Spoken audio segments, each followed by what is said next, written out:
Hi, Ellie. Thank you so much for being here today and having this conversation with me. I'm so excited to have you. Thank you. I'm excited to be here. It's a pleasure.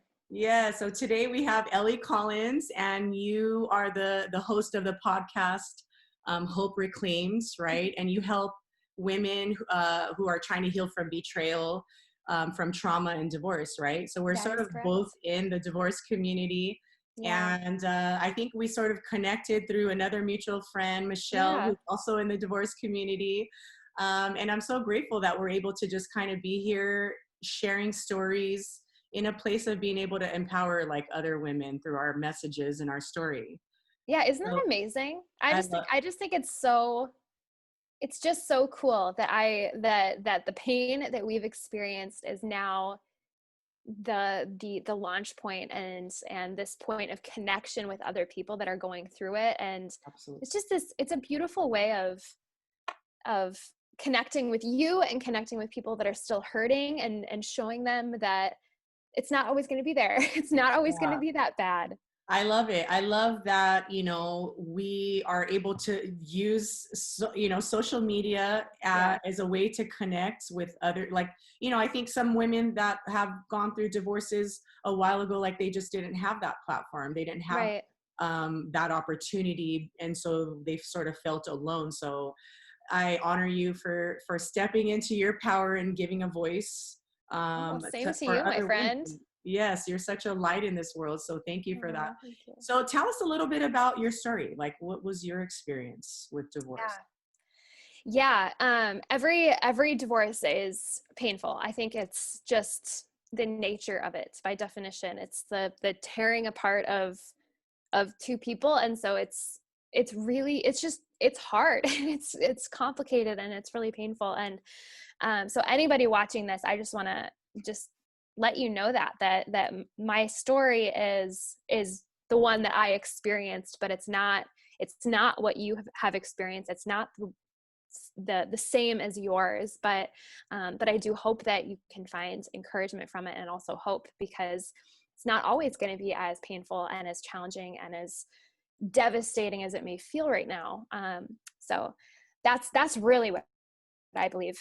But yeah, I got married at a really young age. Got married just 2 days before I turned 21 Mm. to a man that I really believed that was the love of my life, and he was my best friend, and it was all of the things. We had a beautiful home together, and we even had the white picket fence. I mean, I'm not kidding you. We had the white picket fence, and my family loved him. Everybody seemed to just think that our marriage was perfect, and I did too. I really did. I was like, this is the life that God has for me. This is what life is supposed to be. And I was married to this man for 5.5 years, and in that time, again, just no clue that anything would be off. And I discovered one day an affair that I had no idea about. It was completely caught off guard.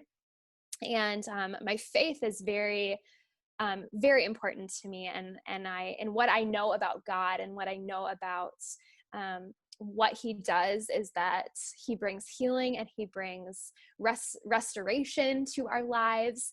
And so even though he didn't cause this bad thing to happen, he was going to be faithful to bring good out of it for me, and for my ex-husband, who I believed there'd be restoration. So I was like, this is going to happen. We're going to heal from this. And then we're just going to have a much better marriage. Mm. And that takes two willing parties. And I discovered that the affair was extensive and that it was really serious and that it began before we were married. And that was really, really painful to come to that realization that before that day, there was unfaithfulness and there were lies and deceit, and that was just so hard. And so I ended up taking the step of filing for divorce, just something I would never imagine that I would do. And it was just the most devastating, shame-filled, painful experiences of my life, just believing I'll never get over this. This is it. Yeah. We're not going anywhere from here, but this is it. And that pain is so real. That shame of that is so real, especially with, from my faith community. Divorce is not something like, divorce is not in my vocabulary. I used to say that. and then being the one to then end up filing and taking that step. It was so hard. And just really excruciating. But it was in that time I moved out of that beautiful home with the white picket fence, the whole deal, moved with my dog, back into my parents' basement. And I was 26 and I was getting a divorce, and just really going through it, like depression, anxiety. I mean, I was having daily panic attacks, and just really struggling with this new reality. And I live in St. Paul, Minnesota. So we're freezing right now. And it was freezing when I moved out of the home with him as well. So it was, I'm living in my parents' basement, and I can't really go anywhere because it's so cold. But every time I would drive somewhere or go somewhere, or even turn on the radio and listen to Christmas music, I would be triggered by the pain of the reality of my marriage. And I would drive past a restaurant that we would go to together, or listen to a song, or, even run to a park or something, that held a memory. And I would immediately have this physical reaction and emotional reaction. And I would think, I can never go back here again. What if I run into him? What if I run into her? What if I'm so overcome with my emotion that I'll just break down and cry? So I can't go back there. I'll just avoid it. Wow. And I started living my life with the list of those places just grew and grew and grew. And I just, everywhere I went, I was so reactive to these triggers. And then it was after a while, I was kind of noticing that this was happening. And I began to think, okay, well, what would actually happen if I went back there?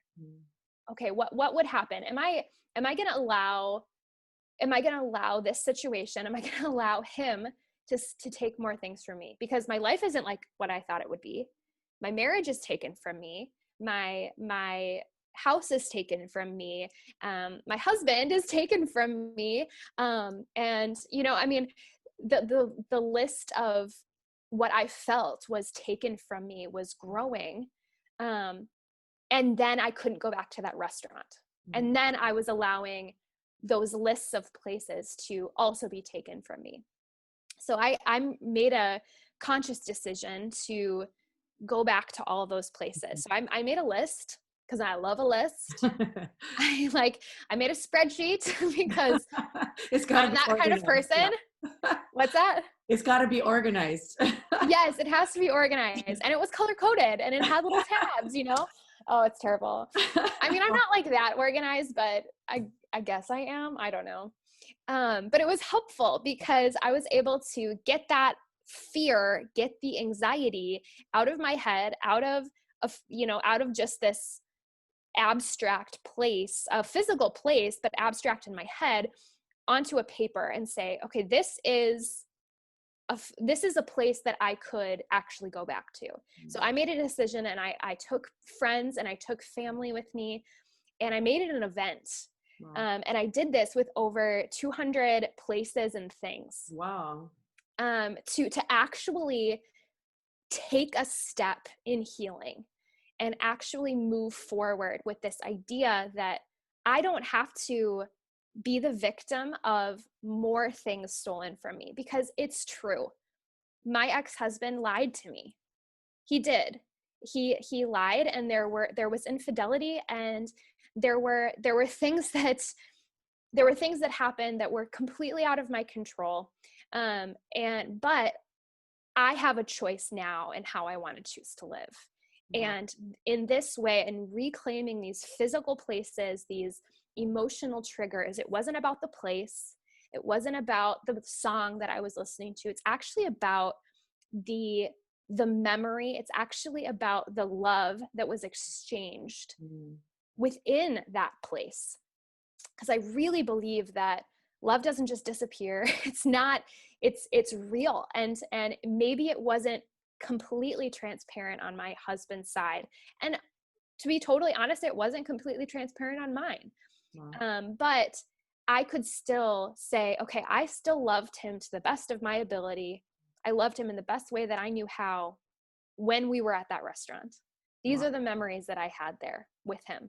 And then I can create a new memory with somebody else, taking the good, taking the beauty out of the painful experience, and leaving what I don't want to keep there, or what I don't want to bring into my life. But it's really amazing now, because I live in the Twin Cities still. I still live in St. Paul, Minneapolis, and I pass by places that I've reclaimed all the time.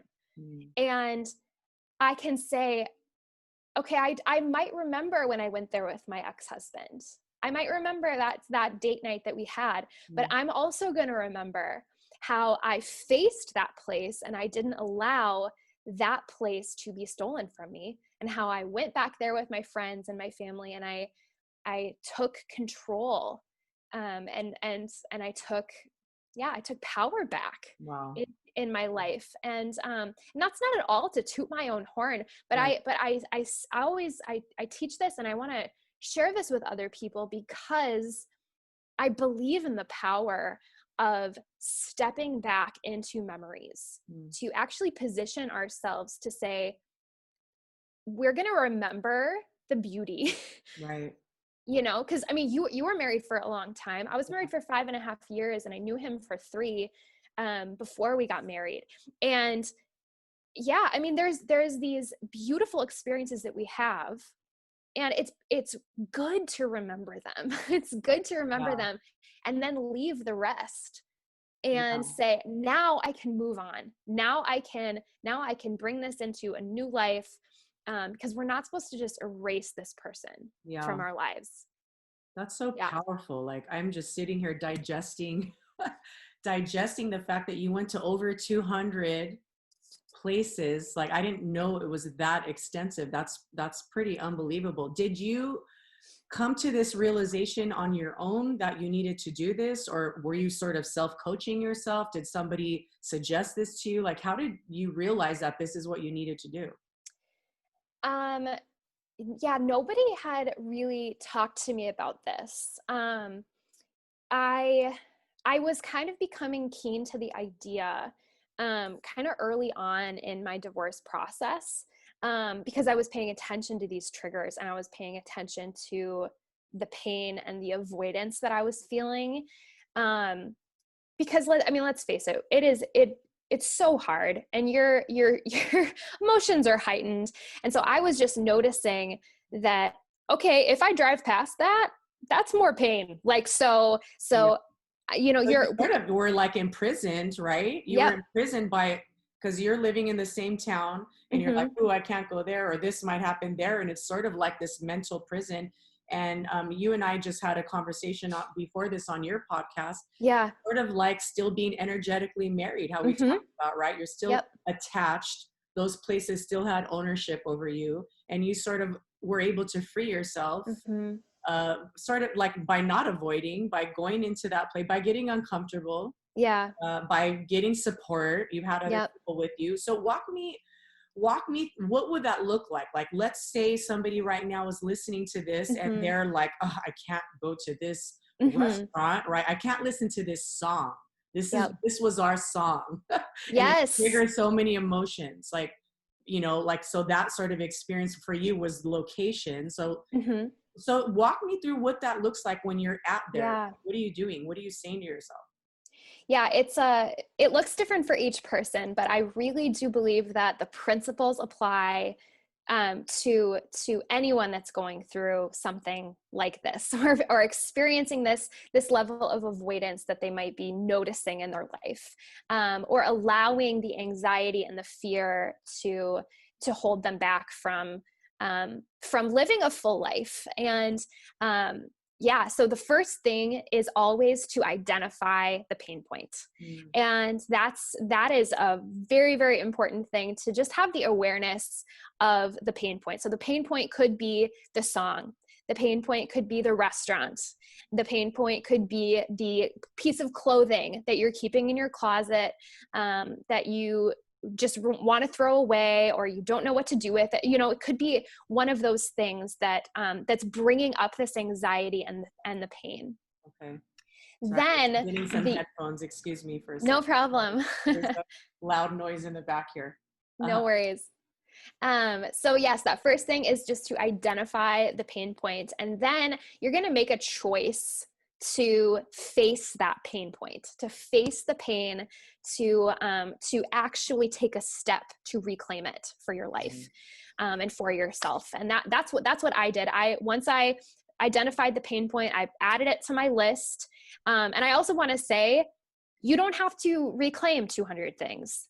That is completely okay. I mean, I went over the top with that, and in a lot of ways it wasn't healthy, because I was trying to do when I wasn't just sitting and allowing the pain to wash over me. And so I talk a lot about that as well. So to wave the flag of 200 places is not always the best thing, but there does come a point where we do need to step in, and we can actually do these things.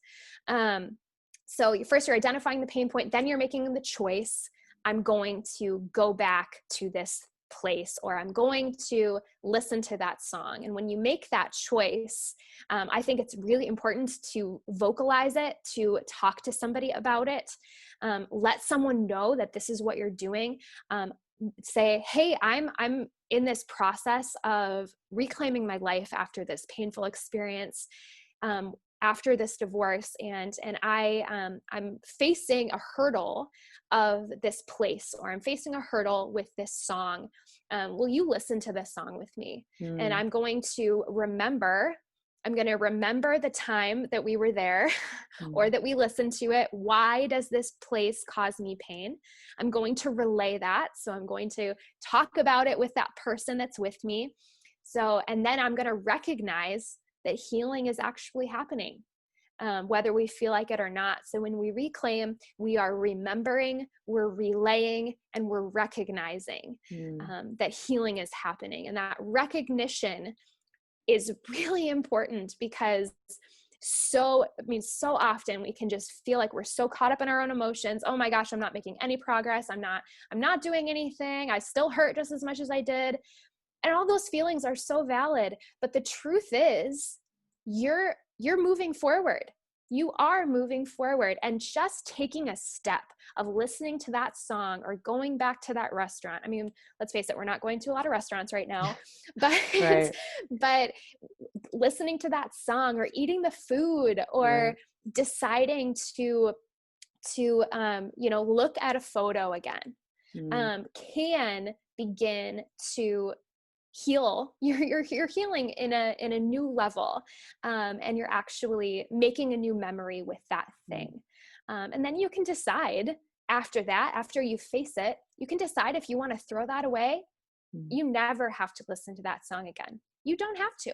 That's totally fine.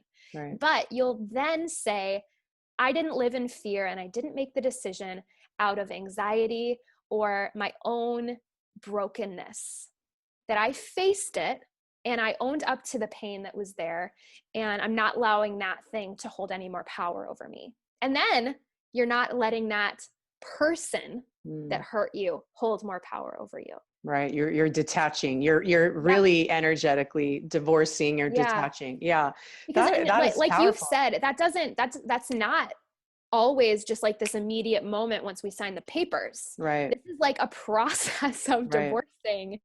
That's so important. Oh, that is just so powerful. I've never heard of anyone actually going to like certain locations. And I think that's so powerful when you have things that have ownership over you. And like we talked about in your podcast about how your body tells you everything, right? So when for you even driving by and that anxiety comes up, right? Or that Yep. whatever that fear is. And that's like a sign of, hey, there's still stuff here that needs to be looked at, and trusting that and honoring that and moving through it. You faced it head on. Yep. You're like, no, I'm not going to let this take ownership. It's not about your ex or the situation, whoever the person is. Yep. This is about you, like, you reclaiming. And this is what it Hmm. means, right? To reclaim yourself, Yeah.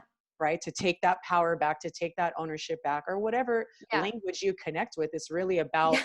letting yourself, right? Like freeing yourself out of the cage, the mental cage that we Yes. put ourselves in, and really standing in a place of power to where, like you said, if that song comes on, you might be like, and or being able to really connect with, at one point it was a good memory, right? Yes. It Hmm. wasn't all bad. Like, we get to this place in divorce where all of a sudden all of it, like, one ugly washes away any of the good. I know. And right, and I think you have to honor some of that, because you Yep. chose this person, right? Yes. And you made a conscious decision. Nobody Yep. forced that on you. And so there are good memories there. And so I Yeah. think some people get really good at blocking that. Like, they want to block that, their Yep. past, because it's so painful. So they just literally put blinders on. And I think that's it. It doesn't, you don't want to erase any of the good stuff, No. because that all made you who you are today. And it's Yeah. part of your past, and it's part of your story. And even the pain is part of your story. So for Hmm. you, I'm sure by you reclaiming that, you grew from that, right? There were Oh my lessons gosh. So there, much. not just pain, right? Well, you use that pain for a catalyst, Yeah. but all the lessons that unlayered after that, right? Oh, so many lessons. Yeah, and one thing that I find interesting is I've coached a couple women who've said, who when I've asked them why, why are you focusing so much on the negative stuff? Like, why did you marry this person? Right. And yeah, or there was abuse. That is so real, and Right. you have to come to the point of recognizing that if that's your story. But to all just only have that and not why you actually married them. And I've talked to some women, coached them through that, and they've said, a couple of them have said, well, that's because I need to remind myself that I am divorced, and that of the reason why I've gone through divorce. And I think that that's also an okay place to be at the time, but a part of the forgiveness is forgiving yourself, and continuing to heal, to continue to rewrite the story to the truth, the actual truth of the situation, which was that there was love shared. You chose this person. Bad things happened. You were hurt. Yes. Right. But you don't have to have one narrative that's continuing to write the story, or continuing to stay the story forever. Right. You I can love that. continue to take the good and continue to take that beauty out of the pain of your marriage. And that's actually one of the reasons um, why I didn't want right away to just tear up every photo of him or eliminate him from my social media right away, Mm. which was kind of confusing to some people. They're like, do you know that you're like, there's still a photo of him on your Facebook? And I was like, Mm. yeah, I mean, he's still legally my husband. He was still legally my husband at that time. But I was taking the steps of divorce. Right. So I just think it's really important to give yourself lots of grace Mm. with Yeah. all of that, lots of patience, um, but continue to rewrite and ask God and get in touch with who you are as a person, and your yeah, like you talk about all the time, your truth. What is your truth in this? But then also, what's the baseline of the truth? Right. Like the actual truth. Because our truth can change. So Right. I love that. Yes, absolutely. Love what you said about rewriting the narrative. That's so important. mhm. And I know you're a huge speaker of your faith. You're a huge believer. And I think what comes up a lot in a lot of women in divorce, especially the ones that wanted a divorce, Mhm. is the fact that they believe that this is a sin and it goes against everything they believe in. And they feel like that, like that's this sort of dark cloud that this Yep. cloud of judgment. Speak to that woman, because there's so many, I can't even tell you, that I are was one of sitting them. in that, yes, right, in that shame story. Yeah. How do you get out of that? What did you tell yourself? Like, speak to that woman that's feeling that right now. I know that's deep rooted. It's so, uh, so deep. And especially if you are, I really believe that if you're a Christian, if you know Jesus, if you claim to know Jesus, he is redemption. God is hope, and he is love, and he's all about bringing good out of our lives. My dad was a pastor, and so that's a lot of where I grew up in a Christian home. That was a big part of my story. And so this idea of kind of like looking this way, and I'm the good girl, and I have like I just look great, and I got married early to the Christian guy. And so there was all of that. But my dad has always said something that I love so much. And it's God doesn't have a plan B for your life. He just makes a new plan A. And I just love this idea that God doesn't say, oh, shoot, Ellie's getting a divorce. Well, gosh darn it, what am I going to do? God doesn't do that. He knows the situation. He didn't cause this to happen. He didn't, in some like sadistic way, say, I'm going to make it so that Ellie's divorce falls apart. People have choices. People have choices, and they make their choices. I made my choice in filing for divorce.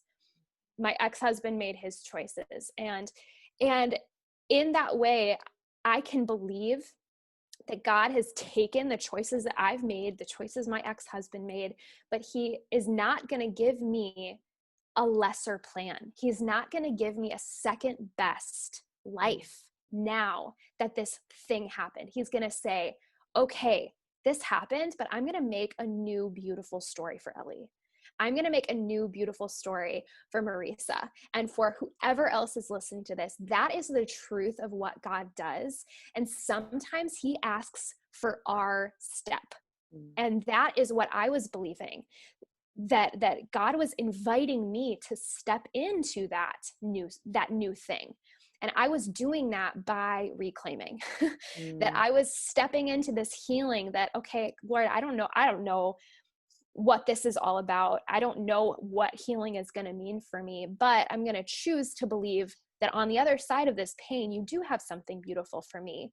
But pain management, avoidance, is not the solution. The solution is to face the pain, to walk through it, and receive the healing on the other side of it. And back to your question there too, a story that I really resonate with in the Bible is, it's found in Mark chapter 5, and it is the story of the woman with the issue of blood in the Bible. And this woman had been bleeding for 12 years. And in that time in history, in her culture, that was, she was unclean. So which meant if somebody touched her, they would have to go to the priests and get clean and like go through a whole ritual. So whenever she would touch someone, they would become unclean as well. And she hears about Jesus, this guy, and he's healing all these people, and it's amazing. And she's like, okay, so if I just go and if I touch him, I will get that healing too. And this woman has tried everything for 12 years. She went to the doctors and the chiropractors and the herbalists and the acupuncture, like all the things. I don't think all those things were around back then, but you know what I mean? It sounds right. Yeah. Yeah. And then she reaches out to Jesus, and she receives her healing, and she was instantly healed. And that story to me shows that sometimes we need to, in a step of faith, just take a step and just reach out for that healing. And there is a lot of opportunity for Jesus to shame her, to say, how dare you come touch me? I'm a rabbi, and you're a woman, and you're unclean. But he doesn't do that. And he brings healing to her. And And what I know about Jesus is not a lot of what people think about him. That he isn't this mad, sad, angry, upset, disappointed, white bearded guy in the sky. He's actually just really, he loves us and he wants restoration and healing for our lives. And that's not a lot of what his followers say or what his followers do and how they live. But the truth about him is that he does want that for us. And I am so incredibly grateful that I have seen that in my life and I continue to see it. My life is not perfect, but I am redeemed and I'm healed from the pain of my divorce because of what God has done, but also because he asked me to step in, do my work. And I love that you talk about this too, Marisa. Just how we have to do our work. Yeah. We got to own our stuff and we have to step into this. Yeah. There's no getting away from that. Right. I just remember, and I can still relate to that because we want to judge every part of our story and we're our own worst, it's like you said, that doesn't come from our higher power. It comes from ourselves. And so what I realized is I was sitting in this pain story, this shame story, right? This guilt for wanting to walk out of my marriage, the shame of that, the shame of even just saying I'm divorced, just saying, oh my gosh, I'm divorced. And that, like, what that did to me, like the story, right? Like we carry this in our bones, in our DNA. And then what does that do? That shapes the way we move in the world, right? We cripple ourselves, our own spirit, instead of just owning that and being like, look, like you said, it doesn't have to be the narrative, right? Yes, I am a divorced woman. Yes, that was an experience I had, but yes, I can still rise above that and heal that and be a light, right? It's just stepping into the light. And so I think absolutely the fear and the shame and the guilt, that's just dimming your light, right? It's keeping you small, stuck, paralyzed, immovable. And who does that? We do that. Nobody does that. Yes. Right. And so we have to take ownership of that and saying, there's no shame in that, there's no shame in that. Speak your truth, because you're giving someone else permission to speak their truth. Right. And it is hard because we're on here speaking this story and people want to judge or criticize or be like, oh, what gives you the right to go speak that? Or people have judgments, and it's just us. We're the ones that put that on ourselves. And so being vulnerable and having these conversations. And I love Brene Brown because I love how she speaks of vulnerability. Like shame can't survive this, being vulnerable and speaking our story. Shame thrives in silence, right? It grows in silence. It grows in the dark. It grows when we stay stuck in this place of, oh, I don't want anyone to know, because what are they going to say about me? And I lived in that place for so many years. Yeah. Right. That's why we're here now, because we sort of transcended that. Yeah. But there was also a point in time too, where I was actively fighting the shame, and it was like aggressive, where I was trying to justify my story so much for the fight against shame. And give me an example of that. What did that look like for you? People, I was beginning to notice that people were noticing that he was off my social media, or if I was being quieter, or, they hadn't seen him around or something like that. And so I was trying very hard to, or even, I think, honestly, probably a better example of this too is, after I was divorced, I bought for myself, cause I had, gotten rid of my wedding ring. I bought for myself a little ring that I was going to wear, and it was going to have a little D on it. Honestly, I wanted a little D tattoo to fight against the shame, but my therapist was like, that's an idea. Maybe you can try some jewelry. So why do we all want tattoos after divorce? Like that's it's not a good idea. Wait a little bit. Wait a little bit. Make sure. Yeah, make sure. Yes. Nothing wrong with tattoos. But no, I have one. Yeah, me too. That came after I was restored, like fully. Yeah. But yes, so I was gonna get this as like, because it feels like this Scarlet Letter. I actually love that book, the Scarlet Letter, and it feels like that. It feels like this big old D that's just tattooed on your forehead and everybody sees it and holy crap. But I was thinking, well, if I'm just displaying it, then I'm not letting that shame be placed on me. I'm just owning it. Oh, so you were like out there with it. So like I was out there with that it. was like your leading story. So I bought this little ring, and then after several months, I got on online dating and started taking that journey and put it on my bio. I was like, I speak about divorce and infidelity, and I reclaim my life. Like I did that. That is so I awesome. don't recommend it. But that is so but great. I did it. You just want to make sure the billboard was flashing, right? Yes. So talk about like fighting shame. It was aggressive. Yeah. I have so much compassion for that person that I get it. Yeah. But then I came to a point where I was like, I don't need to fight this anymore. The battle has been won. I'm fighting a battle that's already been won and fought. I don't need to do that anymore. I can release this and I can live as a divorced person, but say, that does not define me. That does not define me. And I can still lead and support and give encouragement to women that are healing from this, but I don't have to place that big old D on my own forehead. Yeah. How freeing was that? It was when you really just freeing. Let yourself off the hook like that. Yeah, because I'm feeling it. Online dating also was like not good for me too. So that's a whole other story. Not a good experience, huh? Not a good experience. Wow. Oh my gosh. I love that. I love that obviously you learn all these little lessons that sort of so many lessons. Freed yourself. And I can so relate to that because God, I remember sitting outside of a courtroom.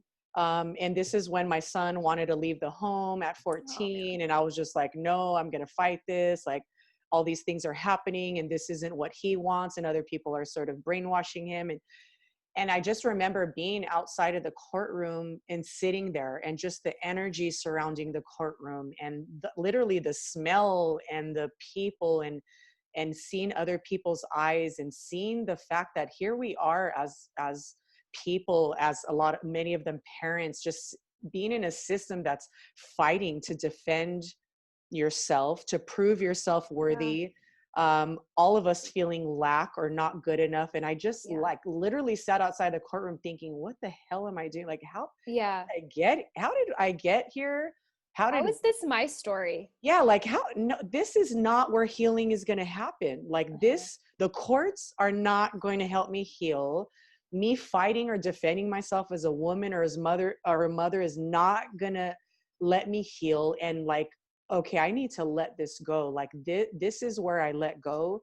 And the real work is going to happen within myself. It's not going to happen by something being mandated by anybody. Come on. Yeah. None of that. Right. And I see parents stuck in this system, in this sort of hamster wheel of continually going back and forth. And like, what, like I had to say to myself, what are you doing?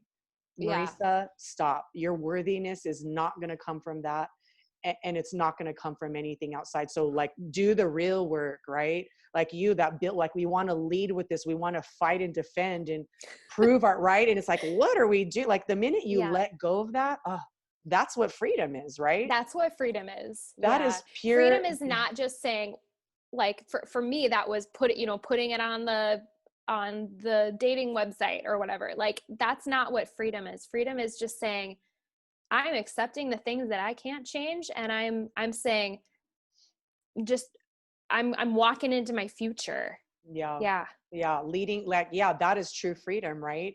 Not because it wasn't going to come from somebody on match.com that saw your bio that was like, ooh, yeah. Yeah. And I mean, because I would actually love to talk about this. Do we have time to talk about this a little bit? Yes, let's do it. Okay. So I have a different experience because I did meet my current husband on Match. But Okay. so I want to hear your experience. Yes. Okay. And nothing on online dating whatsoever. So this actually, I want to back up a little bit because I had a rebound relationship.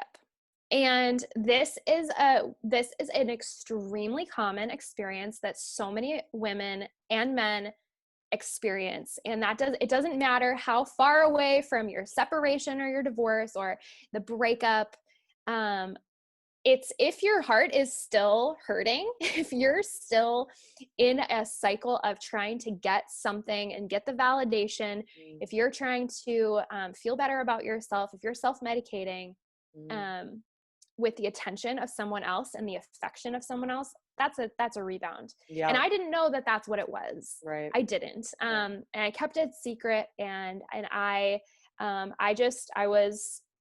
a friend was showing interest in me and I was like, oh, okay, sure.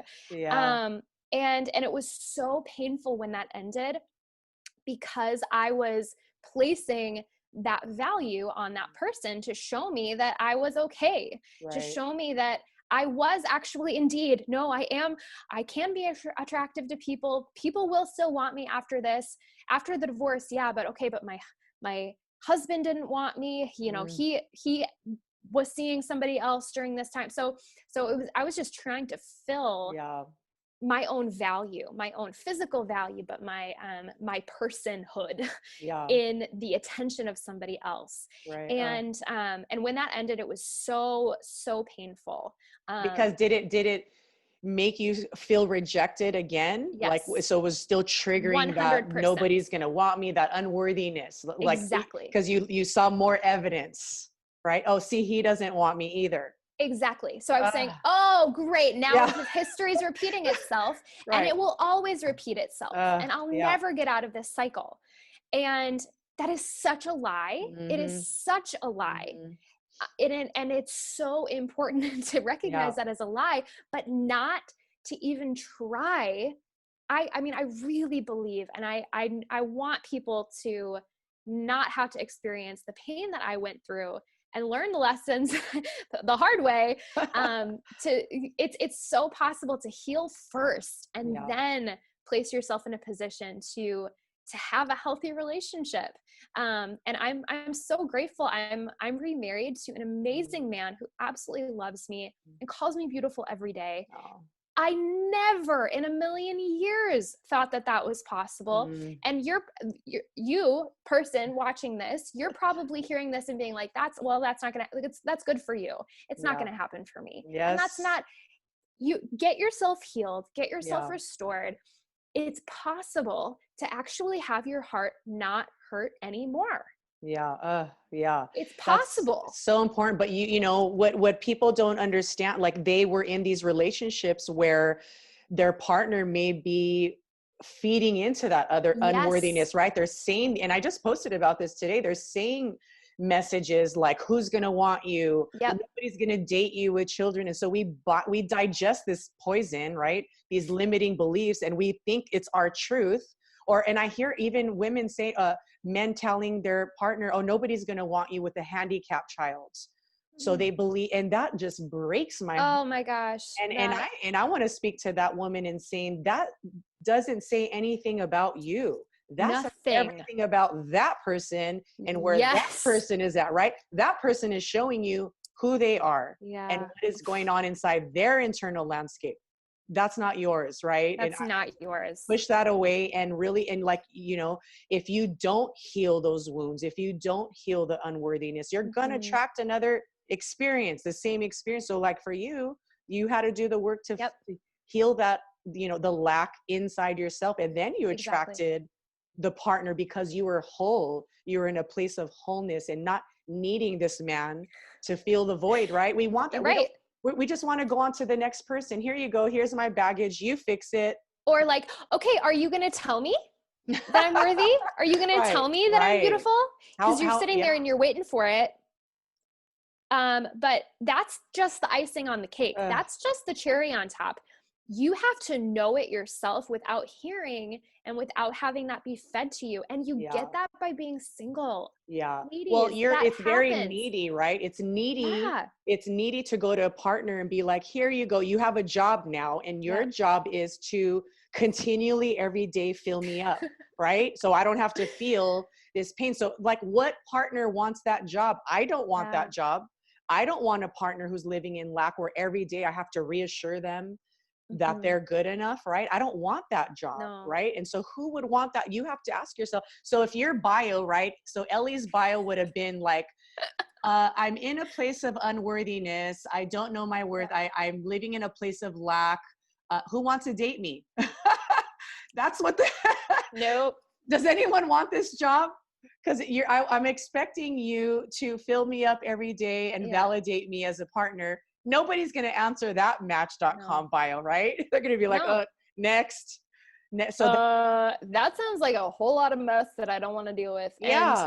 And yeah, that's great. And then I walked through another season of singleness, and man, that time is so pivotal for our spiritual development, for our emotional health and growth. And I'm just such a firm believer that we need to be sitting there for a little bit.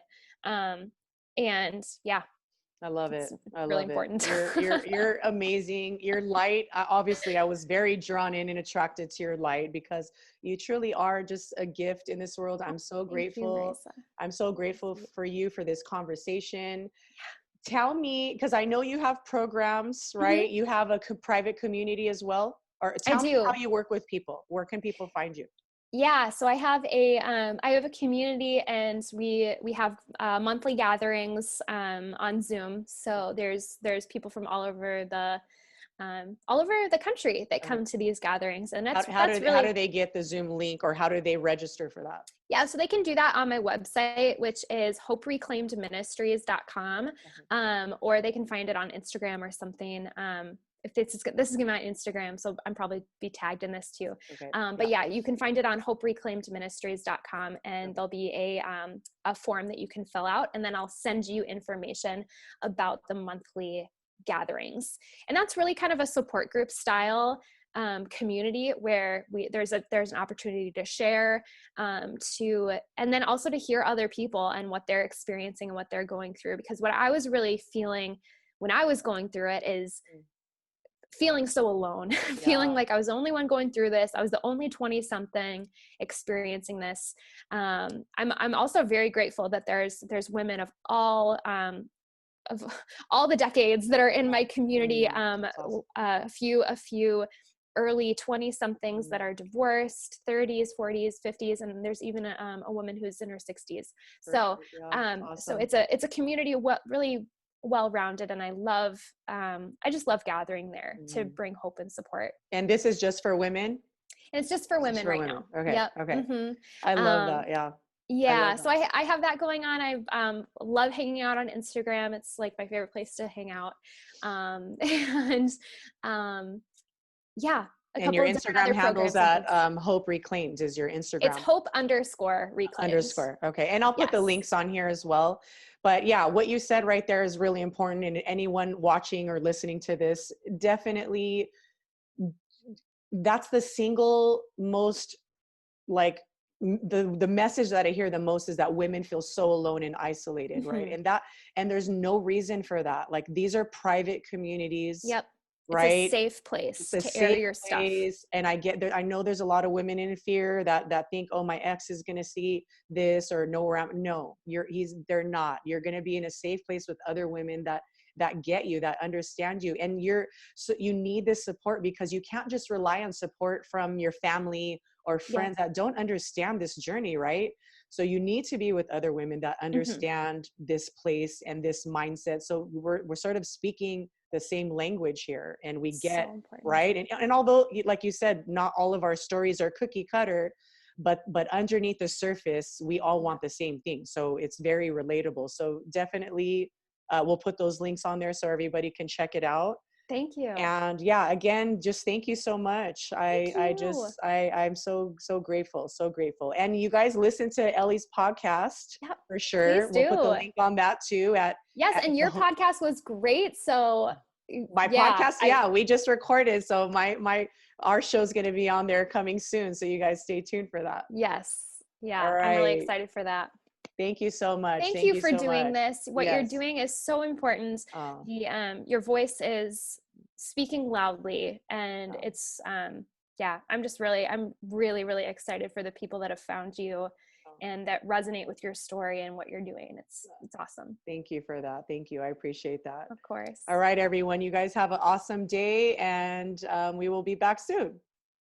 Bye.